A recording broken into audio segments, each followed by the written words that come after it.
Hello mga kajuday! For this video, magluluto po tayo sa oven ng salmon fillet. Ayan, nahilig tayo ngayon sa salmon. May timpla na po siyang dahon ng sibuyas na tuyo, rosemary, paminta, at syempre asin at mild olive oil. Tapos meron po tayong patatas, meron tayong, para hindi po ako maglagay ng white wine, para hindi malansa, lalagyan ko po siya ng kamatis, sibuyas at bawang. Tapos, ito po yung ating, titimplahan din natin po yung ating, syempre patatas, tulad ng mga nilagay ko sa isda,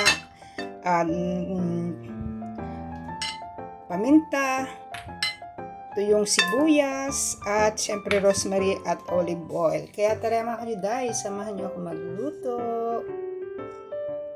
Ayan mga kajuday, hihiwain natin siya ng manipis.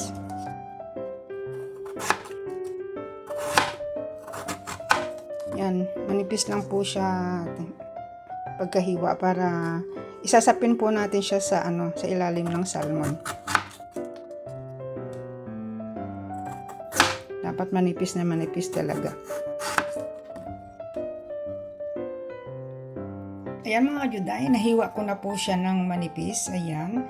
Ngayon titimplahan ko po siya ng lalagyan ko siya ng olive oil.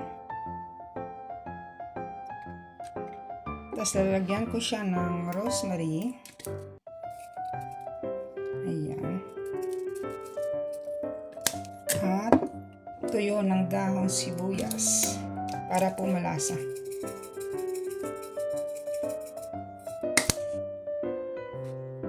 Yan, atin lang po siyang haluin.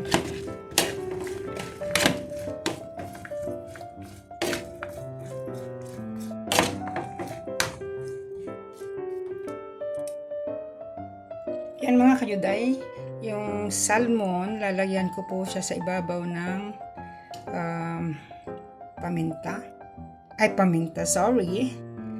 ng bawang. Ayan, bubudburan ko rin po siya ng sibuyas para hindi po siya malansa.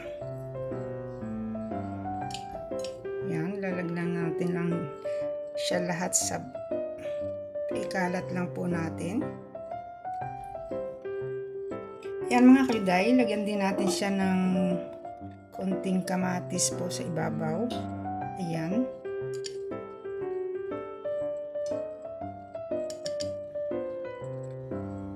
Ayoko kasi mga kajuday yung malansa.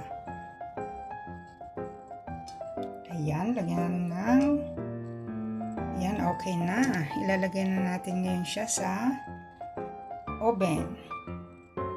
Ayan mga kajuday, ilalagay na po natin yung ating patatas. Nalagyan ko na rin po siya ng oil.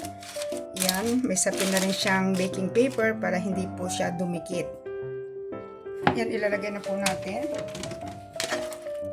Yan, ikalat lang po natin yung ating patatas.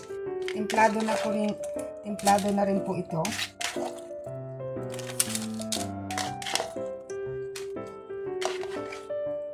Bubudburan na lang natin siya ng parsley.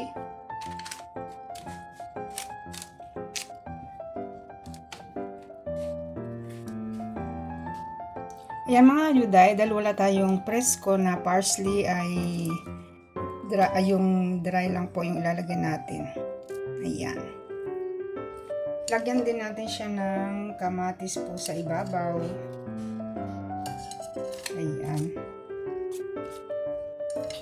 Para yung ilalim ng salmon ay malalasahan din po niya yung ating tomato.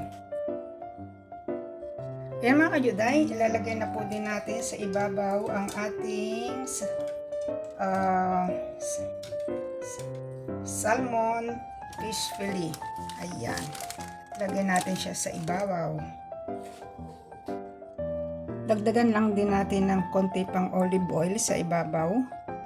Ayan. Kaya ready to bake na po yung ating salmon fillet. Yan mga kajuday, ilalagay na natin. Inilagay natin siya sa 230 po yung ating ating init ng ating oven. Ayan.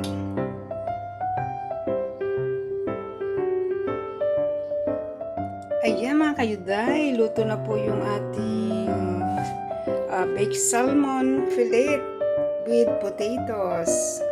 Sana po nagustuhan niyo ulit ang pag-share ko sa inyo na paraan ko ng pagluluto ng salmon. Ayan, luto na rin po yung ating patatas. Maraming salamat po. Don't forget to subscribe my YouTube channel, Judith Siman Vlog. Click the button para updated pa po kayo sa mga susunod ko pang mga video. Maraming salamat po. Ciao, ciao!